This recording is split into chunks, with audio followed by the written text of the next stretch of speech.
एक और बात ध्यान में रखें, अंदर का भाव ही तीर्थ के प्रभाव को हमारे भीतर खींचेगा। तीर्थ का प्रभाव कम नहीं हुआ। कुछ लोग ये कह देते हैं ना कि अब ना वो नहीं रहे तीर्थ जो पहले हुआ करते थे। वृंदावन के लिए कई लोग कहते हैं कि वृंदावन ना वैसा नहीं रहा जो हम पहले 20-30 साल पहले वृंदावन आते थे, या तीर्थ में वो नहीं रहा।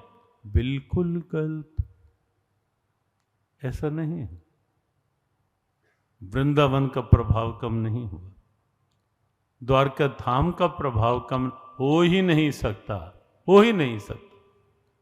जैसे अभी प्रयागराज कुंभ निकला, बहुत से लोग पूछते हैं कि अमृत का प्रभाव आज भी है क्या? ये तो लाखों लाखों वर्ष पहले की बातें हैं, जो अमृत की बातें लाखों वर्ष पहले की घटना है। तो क्या आज भी प्रभाव है अमृत का वहां? अरे भाई, अमृत का प्रभाव क्यों कम होगा? कि भगवान का प्रभाव कम हो सकता है क्या?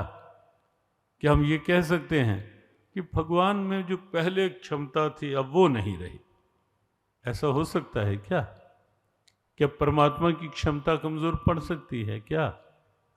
परमात्मा की चेतना कमजोर हो सकती है क्या?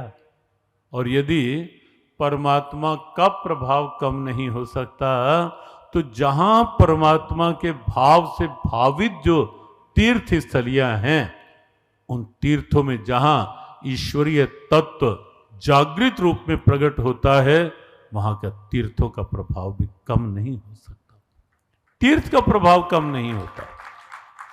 ये नहीं सोचना चाहिए कि तीर्थ अब वैसे नहीं रहे, द्वारका धाम अब वैसा नहीं रहा, या वृंदावन अब वैसा नहीं रहा जो पहले था। ये नहीं सोचना चाहिए। सत्य बात यह है, हम वो नहीं रहे। जैसे पहले भाव से लोग आते थे, वो भाव हमारा कहीं ना कहीं कम हुआ है, तीर्थ का प्रभाव कम नहीं हुआ। हमें याद है, हम जब लगभग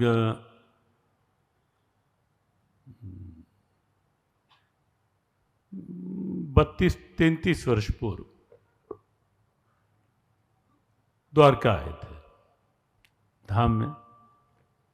लगभग उस समय भी महाराज जी हमारे साथ 100 लोग आए थे। उस समय सत्संग आयोजन नहीं था, केवल आए, 1 या 2 दिन रहे, दर्शन यहाँ सोमनाथ और दर्शन करते हुए, श्रीनाथ भगवान के दर्शन और सभी दर्शन करते हुए गए। लेकिन तब जब आए तो तब ये भी नहीं था, जिस तीर्थ में जाते थे पहुंच करके कोई जाता था ढूंढने के लिए कि कहाँ धर्मशाला में रात, नीचे, सब नीचे सोएंगे, एक हॉल, सब लोग उसी में सो जाते थे। कोई किसी को था ही नहीं कि कोई व्यवस्था में। अब आजकल जरा सी व्यवस्था में, आजकल तो पहले से तो भगवान की खैर कृपा।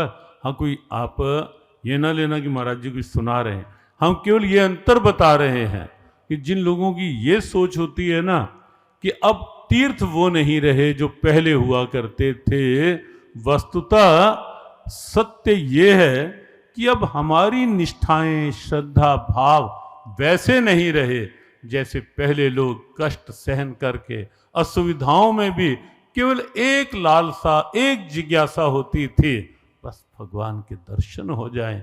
और जब कोई धाम करके आता था तो क्या क्या भाव बनते थे कि धाम हो गया हमारा, जैसे भी हो गया हमारा एक धाम हो गया। बड़ी उम्र के लोग जानते हैं, ये भाव थे पहले। और घरों में लोग जाकर के ब्रह्म भोज किया करते थे। घरों में जाकर के लोग बड़ा उल्लास बनाया हुआ करता था कि धाम करके आए हमारे परिवार के लोग, धाम हो गया हमारा। बड़ी उत्सुकताएं होती थी। तीर्थ का प्रभाव कम नहीं हुआ, न हो सकता, न होगा। काल में वो क्षमता नहीं। और हम तो कई बार एक बात कहते हैं, काल सब कुछ छीन लेता है। एक समय आता है जब सब कुछ छीन लेता है, सब जानते हैं। और तो और, जब जीव आता है संसार में तो कम से कम शरीर तो लेकर के आता है। जन्म के समय शरीर तो साथ आता ही है, लेकिन जब जीव जाता है तब ये काल शरीर भी साथ नहीं ले जाने देता। शरीर भी यहीं का यहीं रह जाता है, जीव निकल जाता है। सब कुछ जो यहाँ का है वो काल यहीं रखवा लेता है। लेकिन एक विश्वास हम सब दृढ़ता से कर सकते हैं, निश्चित रूप से कर सकते हैं।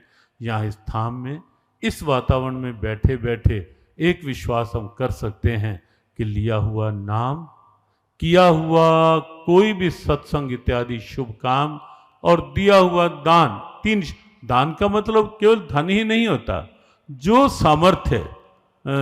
हम तो प्राय दान शब्द की ज़्यादा प्रवचन ही नहीं करते कि कहीं सबको ये ना लगे कि महाराज जी दान की व्याख्या कर रहे हैं तो शायद कोई ना मंच पर कभी भी कहीं भी कोई भाव रहता है ऐसा। सब जो यदृच्छा लाभ संतुष्टा, जो ईश्वरीय कृपा से है, जो बना रहे हैं, करवा रहे हैं, सब उनकी मौज, उन्हीं की लीला है। वो भी गीता ज्ञान संस्थानम या कृष्ण कृपा धाम, वो केवल उनकी लीला है, वो जाने उनका काम। लेकिन हम कई बार, लेकिन तीन शब्द शास्त्र ने कहे कि काल की सामर्थ्य से बिल्कुल परे हैं, जो काल जीव से छीन नहीं सकता। लिया हुआ नाम, किया हुआ सत्संग इत्यादि शुभ काम और दिया हुआ दान, अर्थात सामर्थ्य का सदुपयोग और वो भी दिखावे के लिए नहीं, प्रदर्शन के लिए नहीं, गीता की उस आसुरी संपदा के अनुसार नहीं। यजन्ते नाम यज्ञस्ते दंभे नाविधि पूर्वकम। भगवान ने कहा कि कुछ लोग पार्थ ये करते तो हैं यज्ञ भी, लेकिन दिखावे के लिए, अंदर कुछ होता है, बाहर दिखाना कुछ चाहते हैं। भगवान ने कहा पार्थ, वो मुझे स्वीकार नहीं होता। ईश्वरीय भाव से जो किया जाता है, और इसीलिए सद्भावे साधुभावे च सदित्येतत् प्रयुज्यते प्रशस्ते कर्मणि तथा सत् शब्दः पार्थ युज्यते। सद्भाव, ईश्वरीय भाव, जो करें केवल उसकी मौज के लिए करें, जो करें उसकी प्रसन्नता के लिए करें, जो करें उसका प्यार पाने के लिए करें, जो करें उसकी कृपा पाने के लिए करें, तो निश्चित समझें उसकी कृपा भी मिलेगी और बाकी भी जो मिलना होगा वो उसकी कृपा से अपने आप मिलता रहेगा, अपने आप मिलता रहेगा। उसकी चिंता, वृक्ष मिल जाएगा तो छाया के लिए अलग पैसे देने पड़ेंगे क्या? विचार करके बताओ। अगर वृक्ष अपना बना लिया जाएगा तो छाया के लिए अलग पैसे, अलग पेमेंट करनी पड़ेगी कोई क्या? वृक्ष मिल गया तो छाया तो अपने आप मिल जाएगी। ये संसार की माया जितनी है, ये तो उसकी ईश्वरीय कृपा की केवल एक छाया मात्र है, छाया मात्र।